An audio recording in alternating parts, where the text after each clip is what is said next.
langsung waktu itu siapa klub pertama yang melihat seorang Daniel Wenas? Seorang Dewa ini gimana karirnya ke depannya? Kayak kalau dibilang pengen nyerah, pengen, capek. Tapi sayang udah sampai situ. Capek, tapi kayak Masa depannya gimana nih di EVOS? Apakah apa yang akan Dewa lakukan untuk timnya ini? jadi kalau misalkan lo tanya, nih ke depannya gimana? Tergantung mereka berdua.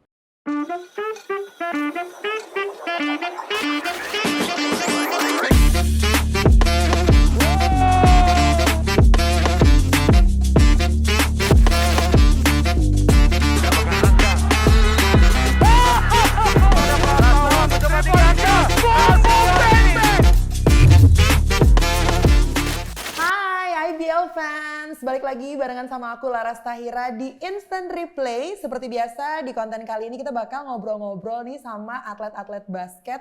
Kita bakal cari tahu perjalanan mereka dari sebelum masuk ke pro sampai menjadi seorang legend seperti sekarang. Nah hari ini Laras nih masih ada di sekitaran Bogor nih. Jadi udah tahu banget ya bakal ngobrol sama siapa. Sudah ada salah satu pemain hebat dari EVOS Thunder Bogor, Daniel Wenas. Halo, hai. Tepuk tangannya sendiri aja gue ya. Hai semua. Terima kasih. Sekitar 1.000 orang lah. 1.000 orang di belakang. Memang kita hybrid ya. Dengan pengunjung-pengunjung yang ada di sini. Kabar baik ya, seger banget kayaknya nih. Seger, sehat. Kehujanan, baik. aman? Ya kalau di Bogor pasti ada kehujanan-kehujanannya dikit. Lagi sibuk apa sih selain syuting? Syuting apa? Bukannya lagi sibuk syuting? Enggak, lagi latihan aja. Lagi latihan. Pre-season? Persiapan buat musim depan pastilah. Masih di EVOS Thunder Bogor dong pastinya ya, membela tim. Masih. Sementara ini kan masih. Sementara ini masih. Kontraknya berapa lama di EVOS Thunder? Kalau ngomongin itu sebenarnya agak ribet karena gitu. aku kan sebenarnya kan dipinjamkan ke EVOS Thunder, tapi harusnya masih ada sampai musim depan. Oke, nantilah kita bahas soal EVOS Thunder Bogor ini ya. Tapi kita pengen ngulik-ngulik dulu nih seorang Daniel Wenas gitu ya, yang ternyata sudah berkarir, bisa kita bilang berkarir di dunia basket ini dari SMP. Mana nih profesional? Belum dong. Belum. Oh dari SD. Oh dari SD? Kelas SD. 3. Tapi bukannya katanya pengen jadi pemain sepak bola aja? Iya pas SD.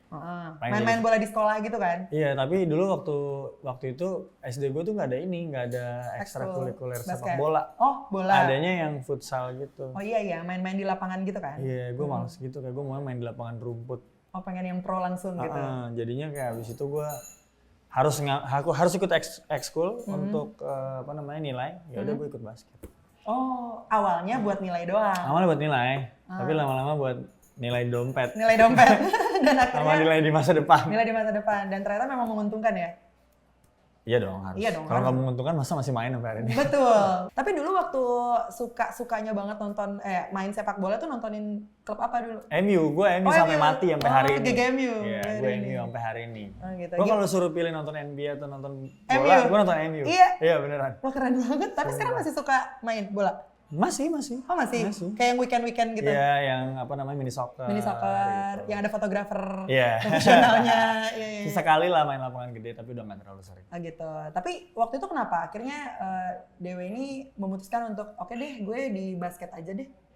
Diseriusin gitu. Akhirnya masuk ke pro, PJ itu ya? Dari SD main, terus kayak waktu itu gue sekolah di Jakarta Timur, terus gue harus waktu SMP gue ikut kakak gue karena kakak gue sekolah di Jakarta Selatan, biar searah kan kita ke Jakarta Selatan. Nah gue masuk ke sekolah tuh yang basketnya ternyata bagus, gitu. Terus gue diajak-ajak main kan, udah ikut ekskul basket aja. Padahal di situ tuh gue mau ikut bola, futsal. Oh gitu. Karena waktu itu udah tinggi badannya.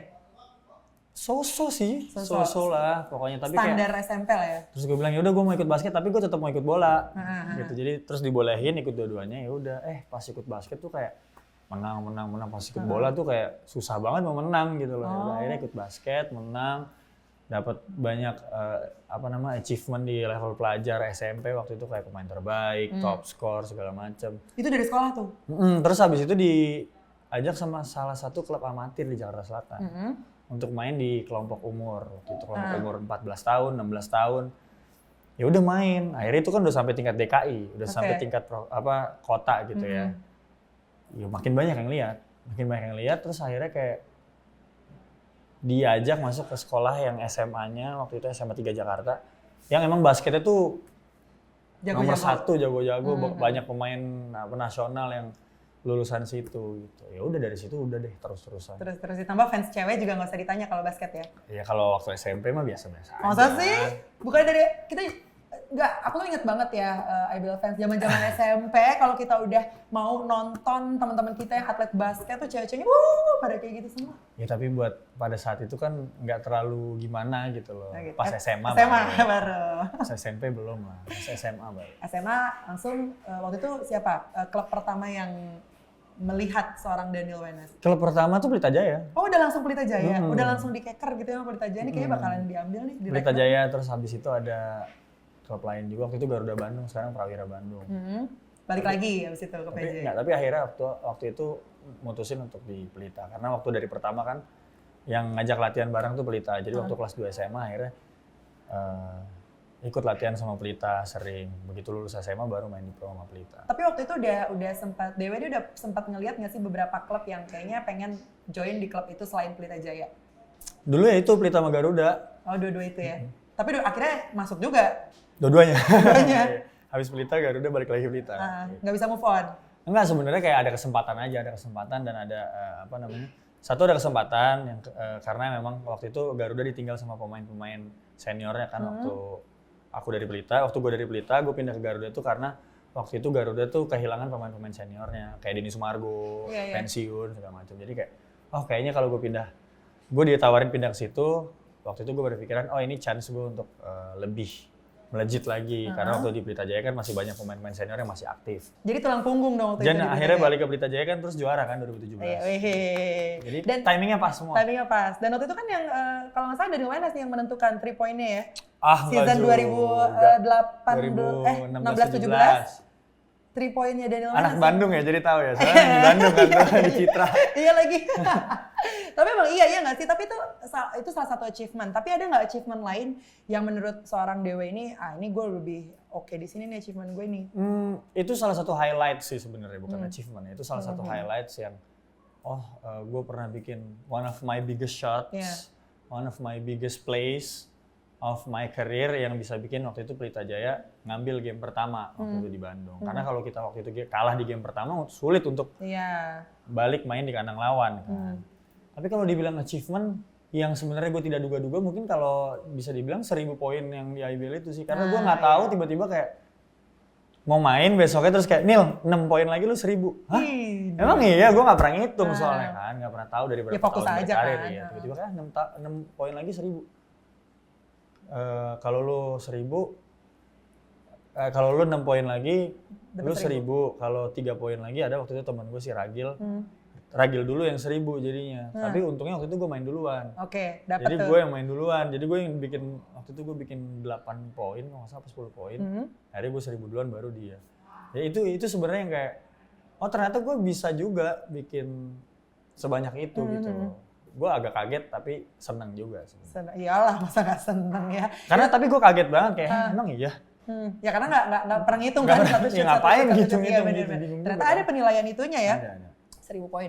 Dari berbagai macam achievement gitu ya. Kan kita tahu nih IBL fans, siapa sih yang nggak tahu Daniel Wenas gitu kan, dengan achievement yang sangat banyak, udah gitu prestasinya juga banyak banget, ditambah didukung dengan pesonanya yang luar biasa gitu ya. Pesona ini yang biasa, pesona-pesona yang kayak gini nih yang bikin gue dibenci sama netizen basket Indonesia. Sebenarnya bukan dibenci sih, mungkin banyak anggapan atau orang yang nggak ngikutin karir Daniel Wenas yang menyebutkan kalau Dewa mah tampang doang, basketnya B aja dan segala macamnya. Lu Dewa udah capek ya dengernya ya? Awalnya sih capek, awalnya terganggu, awalnya bete, tapi lama-lama kayak ya mau gimana lagi ya sih? Buktiin dan prestasi. Iya, terus mau segimanapun bagusnya gue main, selalu ada cibiran orang gitu. Jadi ya mau gimana, capek banget mau buktiin ke orang-orang gitu ya. Udah gue main kayak gue biasanya aja, gue main 100%, bantu tim buat menang, bantu teman-teman gue untuk improve. Udah itu aja sih sekarang fokus gue, jadi kayak udah nggak terlalu mikirin lalu mau ngomong apa, gue paling senyum aja kalau baca atau paling ketawa aja. Paling kalau kepancing dikit gue balas tapi sambil ketawa gitu. Tapi udah jarang juga gue nanggepin. Jadi capek dong jadi orang ganteng. Ini cowok-cowok di sini langsung tapi iya dong, itu salah satu resiko ya kan. Kalau kita bisa sih. ngambil contoh dulu misalnya mungkin yang sekarang terkenal banget Denny Sumargo lah gitu ya. Tapi kan bisa dibuktikan gitu kalau beliau tuh basketnya emang keren banget juga gitu loh. Betul. Ya emang gimana ya? Mungkin fans gue kebanyakan cewek, haters gue kebanyakan cowok makanya. Pasti dong. Mungkin. Sampai sekarang tapi masih banyak nggak nerima komen-komen? Sekarang sih udah nggak terlalu lah ya. Sekarang udah nggak terlalu. Kira-kira gara-gara apa tuh? Karena gue juga udah nggak terlalu banyak ngomong, udah nggak terlalu banyak udah nggak terlalu banyak bikin sesuatu mungkin gitu. Tapi ya gue yakin sih dalam setiap gue main gitu loh. Karena kadang-kadang tuh kalau di YouTube-nya IBL TV ya, even gue nggak lagi main aja tuh ada aja yang ngomongin gue. Padahal yang main tim mana lawan tim mana gitu, masih aja ada gue di situ yang kebahas. Jadi kayak gue rasa mungkin sampai karir gue selesai mungkin nggak akan ada habisnya. Pastilah kalau haters selalu ada nggak sih? Betul. Ditambah mungkin sekarang Dewe ini berada di tim yang kemarin, di season yang kemarin ini istilahnya nggak di top 5 gitu. Ya nggak perform lah gitu. Itu semakin gimana? Maksudnya seorang Dewe ini gimana karirnya ke depannya? Iya kalau gue sih memang kalau gue kan di EVOS Thunder itu memang dari awal gue sudah diberitahu bahwa ini isinya pemain muda semua gitu. Jadi gue punya tanggung jawab untuk lead mereka, jadi tumpuan tim pasti. Secara kasarnya ya gue harus membantu mereka untuk jadi pemain yang lebih baik gitu. Kalau kita ngomongin prestasi dengan pemain-pemain yang masih muda banget, rata-rata masih setahun main di liga, ada yang baru 2 musim, ada yang mungkin udah paling cuma beberapa orang yang main udah lebih dari 5 musim, gue rasa cuma 3 orang di EVOS ini. Cuman jadi gue juga harus realistis gitu. Kadang-kadang guanya ambisius, gue pengen kayak guys, gue pengen menang, tapi di satu sisi mau seperti apa gue ngomong begitu ke mereka, yang nggak akan bisa gue lakuin. Betul. Belum akan bisa gue lakuin gitu loh. Jadi gue memang masih harus sabar gitu loh untuk ya sama-sama. Namanya tuh kalau di basket pembinaan. Tim ini masih dalam pembinaan, rebuild, ulang dari bawah dari pemain-pemain muda gitu loh. Jadi gue memang harus masih sabar sama hasilnya, which is I don't have any problem with that kind of vision. Gitu. So we're talking about the mentality ya, karena tadi sempat nyinggung juga soal mental gitu. Sama halnya ketika mungkin si pemain itu cedera gitu ya. Let's say kalau nggak salah Dewa juga cedera tahun lalu ya. Iya, 2 tahun lalu. Oh 2 tahun lalu, dan itu juga cukup ini kan? Sebenarnya nggak parah-parah banget, cuman karena waktu itu Liga IBL itu kan cuma sebulan lagi COVID. Jadi kesannya tuh gue kayak cedera setahun, padahal timingnya gue cedera pas Liga itu berjalan sebulan gitu loh. Tapi emang beneran banyak yang berspekulasi kalau Dewa ini sempat rehat 1 tahun. Iya makanya, padahal itu gue cederanya cuman pas memang waktu persiapan 2 minggu sebelum IBL Bubble yang di Cisarua. Terus rencananya gue kembali pas minggu ketiga atau minggu keempat di IBL Bubble. Tapi waktu itu tim gue waktu itu memutuskan kayak udah fokus aja untuk playoff. Ternyata tim gue nggak lolos playoff. Gitu. Jadi kelihatannya kayak gue setahun gitu, padahal mah enggak. Padahal oke-oke aja padahal ya. Mah ya sebenarnya bisa dibilang minor injury gitu. Kalau yang major injury yang gue dapat kan yang 2013 gue cedera ACL, gue operasi dan segala macam ya. That's 8 month of rehabilitation. That's 8 month of recovery. Gitu. Kalau ini sebenarnya ya bisa dibilang 3 bulan, 2 bulan gitu. Udah pernah mengalami yang lebih parah sebelumnya. Iya gitu. Jadi sebenarnya memang ya itulah kadang-kadang terlihatnya seperti itu tapi ternyata kenyataannya tidak seperti itu gitu. Kebanyakan kayak gitu kejadian-kejadian ini dan selalu seperti itu. 2013 berarti waktu itu masih muda lah ya, masih meraba-raba juga seperti anak-anak baru yang sekarang gitu.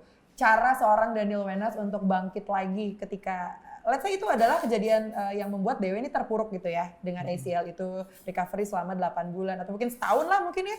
Sekitar 9 bulanan gitu. Apa yang membuat pada saat itu bisa menguatkan mental seorang Dewa? Kalau pada saat itu kan masih muda ya. Jadi untuk menjadi contoh juga nih untuk anak-anak pada saat itu masih muda, setahun kalau nggak salah di tahun sebelumnya kalah di final. Udah kalah gitu loh. Jadi gue punya memang waktu kalah 2012 itu gue selalu inget-inget setiap gue latihan bahwa karena gue kayaknya gue nangis kalau footage-nya masih ada, gue pernah lihat footage-nya. gue tuh nangis di belakang teman-teman gue. Karena sebagai pemain junior waktu itu, gue ngerasa kayak, ya gue udah sampai sini nih. Gila, sedikit lagi gue juara gitu loh. Gue tuh gak mau, gue selalu inget-inget kejadian itu, gue nangis. Gue inget banget sampai gue keluar dari lapangan, gue masih nangis. Setiap gue latihan sampai akhirnya gue cedera, gue selalu inget-inget bahwa gila, gue nggak mau nih ngerasain hal ini lagi. Gitu loh. Jadi every time I go to practice, gue selalu inget-inget kejadian itu, gue nggak mau nangis lagi. Oh, itu yang jadi motivasi ya? Gue mau nangis tapi ketika gue menang, gitu loh. Dan itu yang bikin gue kayak waktu gue cedera, kayak kalau dibilang pengen nyerah, pengen, capek. Tapi sayang udah sampai situ. Capek, tapi kayak nggak bisa nih, gue mesti selesain tuh apa yang gue rasakan waktu itu tuh harus ada paybacknya. Gitu. Sampai akhirnya ya 2017 gue dapet kesempatan main di final yang juara itu tadi. Lama tuh ya? Lama, gue nunggunya tuh 3 tahun. 2012? Dia 3 tahun kan, 2016-2017. 2013 gue sembuh cedera, 14, 15, 16, 17 gue baru juara. Mencetak kemenangan. Akhirnya ya. Tapi perjalanan, ya maksudnya setiap orang juga, setiap atlet punya perjalanannya masing-masing, ups and down-nya gitu ya. Dan seorang Dewa juga akhirnya bisa berdiri sekarang ini. Dan ternyata kalau ngomongin soal karirnya Dewa juga sebenarnya nggak semulus itu ya. Enggak lah, banyak banget. Selain ada haters juga, haters yang memang mengomentari tentang performnya Dewa di basket, percintaan juga sering banget nih menjadi makanan netizen gitu loh. Dewa ngelihatnya kayak gimana sih? Apakah itu menjadi salah satu istilahnya ya, support seorang Dewa untuk menaikkan nama di dunia basket ini, di dunia olahraga ini? Sebenarnya itu resiko sih rasanya. Karena kalau ketika lo jadi orang yang dilihat, terus lo punya hubungan dengan orang yang dilihat well known juga, gitu. Nggak usah netizen. Gue pernah sama pelatih gue kok pernah. Yang cewek kan? Enggak, pelatih gue cowok. Maksudnya mengenai masalah itu ya. Gue pernah gitu. Sampai dibilang kayak lu nggak fokus sama basket. Padahal gue ngelakuin hal yang gue tidak melakukan hal-hal yang di luar kebiasaan gue loh. Itu manusiawi juga anyway. Gue tidak melakukan hal-hal yang di luar kebiasaan gue loh. Maksudnya kayak gue datang latihan tetap tepat waktu, latihan tetap fokus, pulang tetap seperti biasa. Tapi ada aja yang masuk ke gue, lu kayak lagi nggak fokus, lu lagi begini. Jadi kesannya mempengaruhi. Iya, padahal buat gue enggak. Tapi kan gue selalu bilang, coba kalau memang iya koreksi gue di bagian mana. Gue bilang di bagian mana. Gue juga kan jadi orang nggak boleh resisten, harus dengar. Even sama junior pun, kalau junior ngasih tahu, gue juga tipikal orang yang, lo kalau gue salah lo kasih tahu gue. Kadang mungkin menurut gue nggak salah, menurut kalian gue salah. Kadang menurut pelatih gue nggak salah, gue salah, menurut gue nggak salah. Jadi ngomong, tapi kalau buat gue ngomongnya harus fair gitu loh, berdasarkan apa yang fact-nya yang kita lakukan gitu loh. Jadi hal-hal kayak gitu ya gak usah sama netizen gitu loh. Sama tim sendiri pun pernah gue kena. Terus apa yang Dewa lakukan? Buktikan dengan prestasi atau malah diomongin balik? Kalau gue sih lebih ke satu, pasti introspeksi dulu apa yang memang jadinya berbeda gitu loh. Apa memang berbedanya jadi lebih baik atau jadi lebih buruk gitu. Kalau lebih baik ya gue lanjutin, kalau lebih buruk ya pasti gue rubah gitu kan. Paling hal-hal kayak gitu aja sih. Nggak ada yang sampai, kalau netizen sih gue ya udahlah, kuping kiri keluar kuping kanan. Sempet baper nggak sih sampai bikin down gitu gara-gara haters, gara-gara netizen yang komen kemana-mana gitu? Sempat. Tapi mungkin kalian nggak tahu. Iyalah, masa ditunjukin. Tapi ngaruh nggak ke? Enggak, justru waktu itu ketika ada hal-hal seperti itu, justru itu motivasi gue paling nomor satu. Oh gitu? Motivasi gue nomor satu adalah menutup semua mulut-mulut waktu itu. Menutup dengan prestasi. Dengan prestasi, pasti dong. Ya untungnya kan Dewa nih prestasinya pokoknya setiap ada kayak gitu biasanya gue prestasi. Bagus aja. Oh gitu? Biasanya. Oh berarti sekarang lagi ini? Sekarang lagi gimana sekarang? Sekarang ya selalu ada aja gitu. Jadi gue kadang-kadang, cuman kalau sekarang gue tuh punya gue selalu punya pegangan bahwa kalau dulu gue mau banyak nutup mulut banyak orang gitu.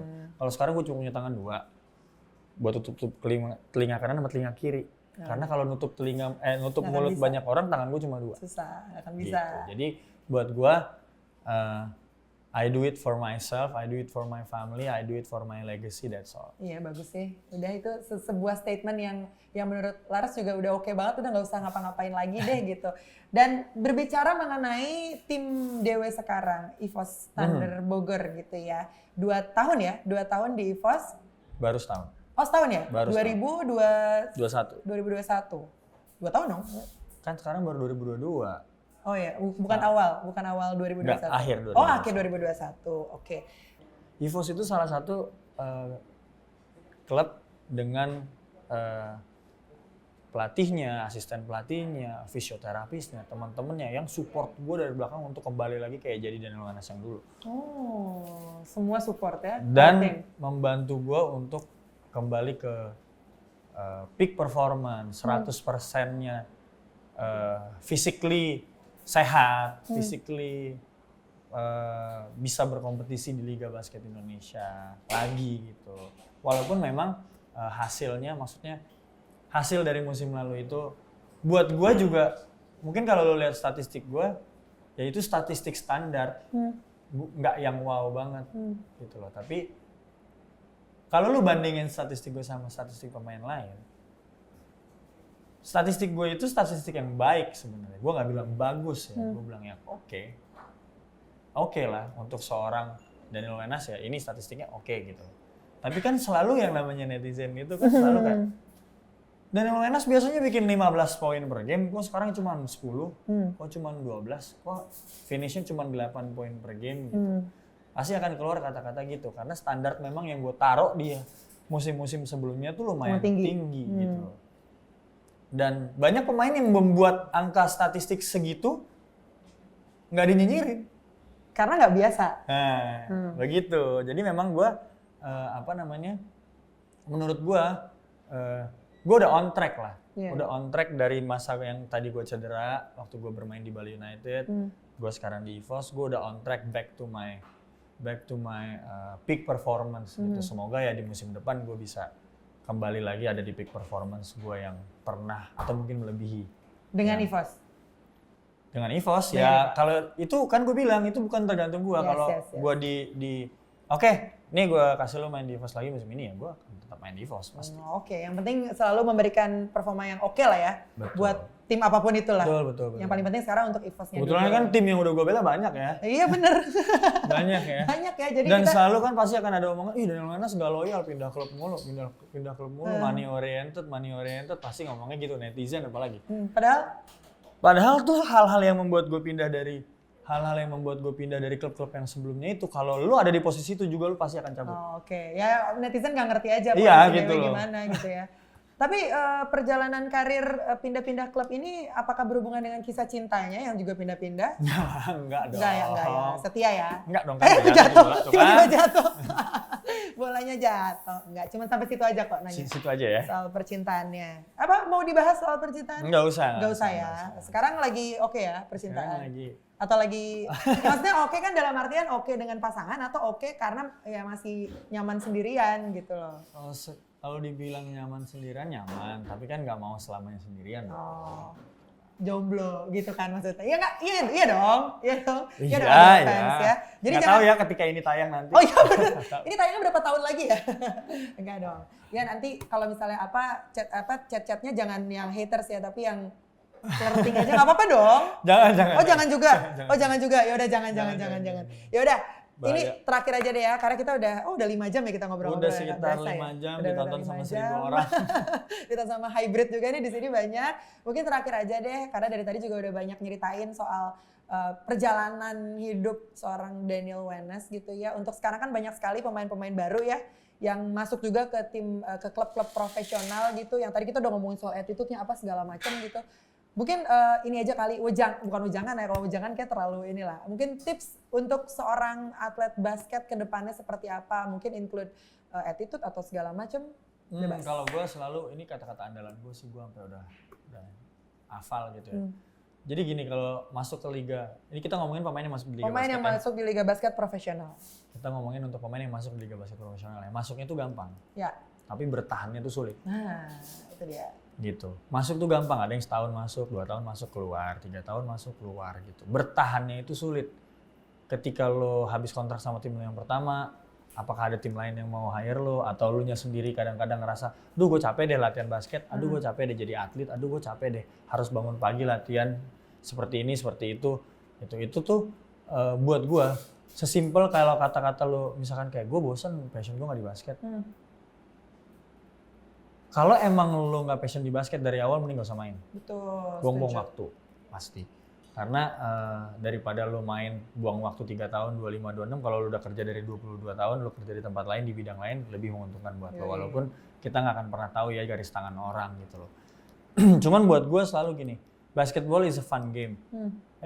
When I start playing basketball, since I was a kid, gue selalu ingat basket itu membawa kesenangan buat gue. Jadi ketika gue bosan, ketika gue boring, dicaci maki netizen, prestasi gue drop, permainan gue hari ini nggak baik, gue selalu ingat kayak bola ini tuh bawa kesenangan buat gue. Bola ini tuh bawa gue jadi happy gitu, nggak stres gitu loh. Jadi inget aja kenapa lo mulai dulu. Awal mulanya lo memutuskan untuk main basket, awal mulanya lo memutuskan untuk jadi atlet profesional, pasti lo kan punya, oh gue senang nih main basket, gue bisa dapat ini, bisa dapat ini, bisa dapat itu gitu. Ntar ketika di tengah-tengah yang gue bilang kenapa bertahan itu sulit, karena akan ada gangguan, banyak banget gangguannya. Ntar lo ditawarin sama kantor mana gitu. Betul, kan? dengan gaji 2 digit. Iya gitu loh. Nah, sedangkan lo sebenarnya bisa dapat angka yang lebih dari itu. Oh ya? Ketika lo berprestasi. Oh iya betul, pasti. Dan ketika lo punya personality yang orang lain suka gitu loh. Dan lu bisa nge-build itu dari, sekarang dunia digital men. Gitu loh, sekarang dunia digital. Personal branding juga. Kalau dulu dibilang Daniel Wenas, woi followersnya banyak, gini. Tapi main basketnya begitu-gitu aja gitu loh. Ya kalau gue memang personal branding di sosial media gue itu memang yang gue bikin supaya gue menguntungkan gitu loh. Akhirnya keuntungan lain dari sosial media ya lain di zaman sekarang. Di zaman sekarang. Karena memang gue udah waktu itu ya udah mulai ke digital semua orang sekarang gini, kalau gue tanya, Ras, nama lo siapa? Laras Tahira. Instagram lo apa? Automatically kan? Pasti kan yang ditanya sosial media. Iya. Yang ditanya nggak nomor handphone lo berapa sekarang? Iya benar. Yang ditanya adalah sosial media lo dulu apa? Gitu. Jadi menurut gue itu salah satu juga yang harus dimiliki sama atlet-atlet profesional gitu. Itu dia tips dari seorang Daniel Wenas buat kamu para pemula, apalagi yang baru mau masuk ke dunia liga basket profesional ya. Sekali lagi terima kasih banyak Daniel Wenas udah mau datang ngobrol-ngobrol sama kita. Semoga apapun yang kita obrolin dari tadi bisa memberikan banyak insight buat kamu ya IBL fans, dan good luck pokoknya buat kamu yang sekarang mau mencoba berkarir sebagai seorang atlet basket. Betul, tapi itu jangan lupa ya, kan kata-kata itu kan selalu kayak, itu kan kata-kata di luar basket ya, di dalam basket ya tetap sama. Nanti gue dibilang Daniel Wenas nggak nyuruh latihan lagi. Oh iya, latihan tapi wajib. buat gue itu klise gitu loh. That's the thing that you have to do. Iya, wajib. Itu kewajiban lo. Iya, udah automatically juga gitu. Automatically, tapi ntar kan bisa aja, namanya juga netizen. Kan bisa aja yang bilang kayak, oh Daniel Wenas pantesannya gitu-gitu aja. Ternyata dia nggak latihan, dia cuma ngurusin sosial media. Enggak. Dipotong lagi ntar chat. Enggak, jangan dipotong, tiba-tiba ada di TikTok dipotong, jangan. Tapi kita latihan masih. Dari sekarang. Tadi habis latihan kan? Iya, cuman makanya gue bilang itu adalah kata-kata klise. Iya sih. Klise tapi memang ya di zaman sekarang memang udah. Ya memang itu pekerjaan utama lo dan lo harus lakuin. Iya betul. Seminggu berapa kali latihan? Senin, Selasa, Rabu, Kamis, Jumat, Sabtu. Oh ya, Minggu libur. Kadang Senin 2 kali, Rabu 2 kali. Tapi nggak setiap hari update juga ya, setiap latihan update juga, enggak kan? Enggak juga. Netizen nggak tahu. Enggak juga, kadang-kadang ketika gue latihan juga, gue nggak update, ditanyain, kok nggak pernah update latihan? Emang semua yang harus gue update kan nggak juga. Kalau nggak tanya nomor WA-nya deh, ntar tanya sendiri deh sama netizen, hari ini latihan apa enggak, hari ini kegiatannya apa. Mungkin kalau mau tahu lebih dalam harus kayak gitu. Iya, atau enggak Dewe bikin a day in my life aja, sekarang kan semua orang bikin a day in my life. Aduh. Jadi tahu kan, into banget sama sosial media nih, bikin aja day in my life. Sebenarnya gue tuh nggak into banget, cuman memang itu jadi suatu kewajiban. Dan akhirnya jadi kebiasaan. Kadang-kadang tuh juga gue ngerasa kayak capek juga ya. mesti ngupdate terus. Boleh nggak sih hidup gue nggak diketahuin orang gitu. Tapi kadang-kadang Tapi ya resiko. itu kewajiban gitu. Betul. Ada brand yang harus ngupdate, ada ini yang harus ngupdate. Jadi mau nggak mau itu memang harus dijalani. Apalagi menguntungkan kalau kita ngomongin soal brand dan Betul. sponsor ya. Betul. Ya udah kita tunggu deh nanti performance-nya Daniel Wenas di next season. Ya kan? Dan buat IBL fans, pokoknya jangan lupa buat like, comment, subscribe channel IBL TV supaya kamu juga tahu ya update-update mengenai IBL ke depannya seperti apa. Dan jangan lupa tulis komen di bawah, tulis di komen bawah maksudnya.